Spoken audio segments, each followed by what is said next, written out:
Hey guys, चलिए इस video के अंदर हम समझते हैं रियल नंबर्स को। रियल नंबर्स क्या होते हैं? Real numbers means combination of rational and irrational. Rational number और इरेशनल नंबर का कॉम्बिनेशन होता है हमारा रियल नंबर्स। अब रेशनल क्या होते हैं, इरेशनल नंबर्स क्या होते हैं, दोनों चीज़ों को हम समझते हैं। देखिए, रियल नंबर्स जो होता है वो रेशनल नंबर और इरेशनल नंबर का कॉम्बिनेशन होता है। रेशनल और इरेशनल का कॉम्बिनेशन होता है। ठीक है, रेशनल नंबर मीन्स क्या होता है, it can be written in the form of p by q, जिसको हम p by q के फॉर्म में लिख सकते हैं उसको रेशनल नंबर बोलेंगे। और can't be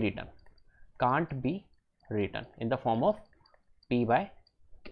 क्लियर है? अब देखते हैं हम एग्जांपल्स के तौर पर इसको समझने की कोशिश करते हैं। कौन कौन से रेशनल नंबर्स होते हैं, कौन कौन से इरेशनल नंबर्स होते हैं। जैसे फॉर एग्जांपल डेसिमल में जितने भी नंबर्स होंगे वो रेशनल नंबर्स हो सकते हैं हमारे। जैसे 1.27 मैंने लिखा तो ये डेसिमल नंबर है, टर्मिनेटिंग वाला है तो ये रेशनल नंबर्स है। देखो एक केस और आएगा, एक केस आएगा 1.2727 इस तरीके से चल रहा है, 1.2727 इस तरीके से चल रहा है। ये क्या होगा, ये होगा हमारा रेशनल नंबर, ये भी हमारा रेशनल नंबर। लेकिन अगर ऐसा आ जाए 1.2738 फिर इस तरीके से ये चल रहा है, नॉन टर्मिनेटिंग है, चलता ही जा रहा है, टर्मिनेट हो नहीं रहा है। ठीक है, तो ये क्या है भैया 2738, इसका मतलब है कि ये रिपीट नहीं हो रहा है। रिपीट नहीं हो रहा है इसका मतलब है कि ये कौन सा नंबर है, इरेशनल नंबर है।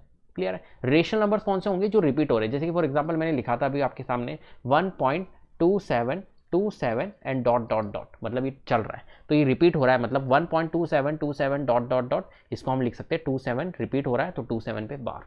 क्लियर है बात? ऐसे नंबर्स जितने भी होते हैं वो रेशनल नंबर्स होते हैं, और इनके अलावा जितने भी नंबर्स होंगे नॉन टर्मिनेटिंग में वो इरेशनल नंबर होंगे। इसका मतलब हम कह सकते हैं कि जो रेशनल नंबर्स होते हैं, जो रेशनल नंबर्स होते हैं वो क्या होते हैं हमारे नॉन टर्मिनेटिंग के साथ में, नॉन टर्मिनेटिंग के साथ में, नॉन टर्मिनेटिंग के साथ में रिपीटिंग होंगे। नॉन टर्मिनेटिंग एंड रिपीटिंग होंगे, वो रेशनल नंबर्स होंगे। एक तो ये चीज, ठीक है।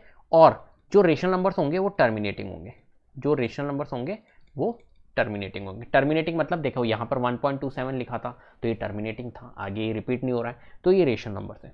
क्लियर है बात? चलिए, इरेशनल नंबर्स मैंने आपको बता दिए। अब देखिए इरेशनल नंबर्स का एक और एग्जांपल, रूट के अंदर बेटा रूट एन, और यहाँ पर एन जो है वो नॉन परफेक्ट वैल्यू है, नॉन परफेक्ट वैल्यू है, वो भी हमारी क्या होगी, नॉन परफेक्ट स्क्वायर वैल्यू है, नॉन परफेक्ट स्क्वायर वैल्यू है, तो वो भी क्या होगा हमारा इरेशनल नंबर होगा। जैसे कि फॉर एग्जांपल के तौर पे समझते हैं रूट 3, तो रूट 3 हमारा इरेशनल नंबर है, क्योंकि रूट 3 का जब हम स्क्वायर रूट निकालेंगे तो 1 पॉइंट कुछ समथिंग आएगा और नॉन रिपीटिंग वैल्यू आएगी।